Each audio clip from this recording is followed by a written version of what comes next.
আসসালামু আলাইকুম বন্ধুরা, কেমন আছেন সবাই? আজ আমরা কোথায় যাচ্ছি বলুন তো? আজ আমরা যাচ্ছি ঢাকাতে। ঢাকাতে যাচ্ছি একটু ঘোরাঘুরির উদ্দেশ্যে। আমাদের ট্রেন ছিল 11:30টায়, যার কারণে আমরা 9টায় চলে এসেছিলাম। এই জন্য আমরা এই যে প্ল্যাটফর্ম নাম্বার 1-এ এখানে অপেক্ষা করছিলাম আমাদের ট্রেনের জন্য। আমাদের ট্রেন আসার আগে এই রেল লাইন দিয়ে আরেকটি ট্রেন যাচ্ছিল, তো আমি সেটার ভিডিও করলাম। আমরা ট্রেনের জন্য অনেকক্ষণ ধরেই অপেক্ষা করছিলাম। এই যে দেখুন, এই ট্রেনটা কিন্তু অনেক বেশ বড় ছিল। এটা হচ্ছে যাত্রীবাহী ট্রেন। যেহেতু আমরা 9টার দিকে চলে এসেছিলাম, তার জন্য এই যে আমাদের ট্রেন দেখা ছাড়া আর কিছুই করার নাই। এই জন্য আমরা বসে বসে ট্রেন দেখছিলাম আর আমাদের ট্রেনের অপেক্ষা করছিলাম। দেখতে দেখতে আমাদেরও ট্রেন আসার সময় হয়ে গেছে। এই যে দেখুন, আমরা ট্রেনের ভিতরে উঠে পড়েছি। আমাদের ট্রেনের ভিতরে কিন্তু অনেক যাত্রী ছিল। আমরা বরাবরের মতো এবারও কিন্তু আমরা 3টা সিট নিয়েছিলাম। বাচ্চা নিয়ে কষ্ট করে যাওয়ার চাইতে 3টা সিট নিয়ে আরামে যাওয়া অনেক সুবিধা। ট্রেন থেকে নেমেই আমরা চলে আসলাম উত্তরা দলিপাড়া। যারা খুব কাছ থেকে বিমান উঠতে দেখতে চান, তাদের জন্য বেস্ট স্পট হলো উত্তরা দলিপাড়া। হজরত শাহজালাল বিমানবন্দরের রানওয়ের খুব কাছে বিমান দেখার জন্য অসংখ্য দর্শনার্থী এখানে আসে। আমরাও চলে আসলাম ঘুরতে ঘুরতে এই জায়গাতে বিমান ওঠানামা দেখার জন্য। খুব কাছ থেকে দেখতে কিন্তু অসাধারণ লাগছিল। আপনারা হয়তো বা আমার ভিডিওতে দেখতে পাচ্ছেন বিমান ওঠানামা করতে। এরপর আমরা চলে আসলাম ফার্ম গেটে। এই যে দেখুন, ফার্ম গেটের ব্রিজের নিচে কত গাড়ি জ্যামে আটকায় রয়েছে। মাথার উপর দিয়ে কিন্তু মেট্রো রেলের রাস্তা ছিল। এই যে দেখুন, ফার্ম গেটের এই যে ব্রিজটা কিন্তু অনেক বড় ছিল। ওটা কিন্তু ফ্লাইওভার ছিল গাড়ি চলাচলের জন্য। এরপর এখানে কিছুক্ষণ ঘোরাঘুরির পরে আমরা চলে গেলাম বসুন্ধরা সিটিতে। এই যে দেখুন, এটা হচ্ছে বসুন্ধরা সিটির সামনে। এই জায়গাটাও কিন্তু অসাধারণ ছিল, আপনারা হয়তো বা দেখতে পাচ্ছেন। আমার হাতের বাম পাশে ছিল এটা বসুন্ধরা সিটি। ওই যে ওটা হচ্ছে বসুন্ধরা সিটির প্রবেশ পথ। এই যে দেখুন, এটা হচ্ছে বসুন্ধরা সিটি।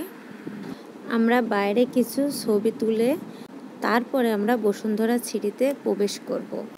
এই যে আপনারা হয়তো বা দেখতে পাচ্ছেন, মেয়ে ও মেয়ের বাবা ছবি তুলছে। এরপর আমাদের ছবি তোলা শেষ। এবার আমরা বসুন্ধরা সিটির ভিতরে প্রবেশ করব। এই যে আমরা বসুন্ধরা সিটিতে যাচ্ছি। এটা হচ্ছে বসুন্ধরা সিটির বাইরের অংশ। এরপর আমরা বসুন্ধরা সিটিতে প্রবেশ করলাম। বসুন্ধরার ভিতরের অংশটা অসাধারণ ছিল। এর আগে আমি গিয়েছি বসুন্ধরা সিটিতে। এবার আপনাদের জন্য আমি বসুন্ধরা সিটির ভিডিও বানিয়েছি। এই যে দেখুন, বসুন্ধরা সিটি চারিপাশটা কত লাইটিং, অসাধারণ লাগছিল দেখতে। এখানে অনেক ধরনের দোকান রয়েছে। এই যে দেখুন, চারিপাশে শুধু দোকান আর দোকান আর লাইটিং আর লাইটিং। শুধু মনে হবে এক অন্য জগতে রয়েছি আমরা। এই যে দেখুন, আমার মেয়ে এখন লিফটে চড়বে। সে লিফটে চড়বে বলে লিফটের দিকেই যাচ্ছিল। আমরা এবার বসুন্ধরা সিটির চারিপাশটা কিছুক্ষণ ঘোরাঘুরির পরে আমরা আইসক্রিম যেখানে বিক্রি করছিল, আমরা ওখানে যাচ্ছিলাম যে একটু আইসক্রিম খাবো বলে। এই যে দেখুন, আমার মেয়ে এই যে পায়ে ছাপের ওপর খেলা করছিল। আমার মেয়ে তো এই বসুন্ধরা সিটিতে এসে মহা খুশি। ওই যে আইসক্রিম দেখেও এখন আইসক্রিম খাবে। আমি বললাম একটু পরে খাও, ও বলল না আমি খাবো। এখানে জুসের ব্যবস্থাও ছিল, নানা ধরনের ফলের জুস এখানে ছিল। চাইলে আপনারা এগুলো টেস্ট করতে পারেন। ওই যে দেখুন, কত ধরনের দোকান। এই যে এখানে বড়দের ছোটদের নানা ধরনের পোশাক ছিল, পোশাকের দোকান ছিল। এরপর আমরা আরও উপরে চলে গেলাম। এই যে উপর থেকে নিচটা দেখতে কিন্তু অসাধারণ লাগছিল। এখানে নানা ধরনের কসমেটিকের সামগ্রী ছিল। এটাই মেয়ের বাবা আমাকে দেখাচ্ছিল। আমরা দেখতে দেখতে সামনের দিকে এগিয়ে চললাম। যেদিকে তাকাই শুধু সেদিকে দোকান আর দোকান, আর লাইটিং আর লাইটিং, যা দেখতে অসাধারণ লাগছিল। এই যে এটা হচ্ছে ফাস্টফুডের দোকান, খাবারের দোকান, জায়গায় জায়গায় কিন্তু খাবারের দোকান ছিল। এই যে এটা হচ্ছে আইসক্রিম। আমার মেয়ে তো প্রথমেই এসে বলেছে আমি আইসক্রিম খাবো পাপা। এই যে ওর জন্য আমরা আইসক্রিম কিনলাম। কেনার পরে আমরা সামনের দিকে এগিয়ে চললাম। এই যে দেখুন, এই ফ্লোরটা ছিল জুয়েলারি দোকান। বসুন্ধরা সিটিতে একটা জিনিস কি, যে ফ্লোরে যেটা, ওই ফ্লোরে শুধু সেই জিনিসই পাওয়া যায়। ড্রেসের ফ্লোরে ড্রেস, জুয়েলারি ফ্লোরে জুয়েলারি, স্যান্ডেল হিলের ফ্লোরে ওগুলাই, মোবাইলের ফ্লোরে শুধু মোবাইলই পাওয়া যায়। এই যে দেখুন বসুন্ধরা সিটির ওপরের দিকটা অনেক সুন্দর লাগছিল। উপরের দিকটা এই যে লিফট চলাচল করছিল।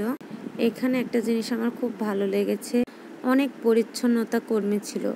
যেদিকেই তাকায় সেদিকেই দেখি মোছামুছি করছে, আর অনেক পরিষ্কার পরিচ্ছন্ন ছিল। এই যে আমার হাতের বাম হাতে দেখুন, এগুলো হচ্ছে লেহেঙ্গার দোকান। তারপরে মেয়েদের আরও অনেক ধরনের সামগ্রী ছিল। এই যে দেখুন, আমরা উপর থেকে এবার নিচে নামলাম। এই যে এখানে একটি শোপিস মতো ছিল, এখানে আমার বাবু কিছু ছবি তুললো এখানে। এরপর আমরা চলে গেলাম একদম নিচে বেসমেন্টে, যা সেখানে ছিল মোবাইল শপ। মূলত আমরা ঢাকাতে মোবাইল কিনতে এসেছিলাম। এই যে দেখুন বেসমেন্টে কিন্তু অনেক সুন্দর লাইটিং ছিল, দেখতে যা অসাধারণ লাগছিল। দেখে কিন্তু আমরা অনেক মুগ্ধ হয়েছিলাম। এখানে কিন্তু অনেক কাজ চলছিল, নতুন এখানে মোবাইল শপগুলো এসেছিল, যার কারণে অনেক দোকান তৈরিই হয়েছিল না, দোকানের কাজ চলছিল অনেক জায়গাতে। ওই যে ওই সোজা কিন্তু দোকানের কাজ চলছিল। এই যে দেখুন, আপনারা হয়তো বা দেখতে পাচ্ছেন, অসাধারণ লাগছিল বসুন্ধরা সিটির এই মোবাইল শপগুলো। আমরা স্যামসাং শোরুমে চলে আসলাম। এই যে দেখুন, আমি কিন্তু স্যামসাং ফোনটাই নিব, যার কারণে আমরা ঘুরে ঘুরে স্যামসাং কি কি মোবাইল ছিল সেগুলো দেখছিলাম। এই যে দেখুন, এদিকে কিন্তু অনেক দোকান তৈরি হচ্ছিল, দোকানের কাজ চলছিল। আমরা ঘুরে ঘুরে আমরা সারাদিন বসুন্ধরা সিটি এদিক ওদিকে ঘুরলাম এবং ফোনও কিনে ফেলেছিলাম। ফোনের ভিডিওটা আমার করা হয়নি। আমরা ফোন নিয়েছিলাম রাকিব মোবাইল শপ থেকে। এই যে দেখুন, আমরা ঘুরে ঘুরে অনেক শপগুলো দেখছিলাম আর ফোন দেখছিলাম। আমরা বসুন্ধরা সিটিটা সব দিকে ঘুরে ঘুরে দেখছিলাম। ভিডিওটি আমার আজ এই পর্যন্তই। ভালো থাকবেন, সুস্থ থাকবেন, আর আমার চ্যানেলটি সাবস্ক্রাইব করবেন। ভিডিওটি ভালো লাগলে লাইক, কমেন্ট, শেয়ার করবেন। আর হ্যাঁ, আমি ইউটিউবে কিন্তু নতুন, আমাকে সবাই সাপোর্ট করবেন। ভালো থাকবেন, সুস্থ থাকবেন। আল্লাহ হাফেজ।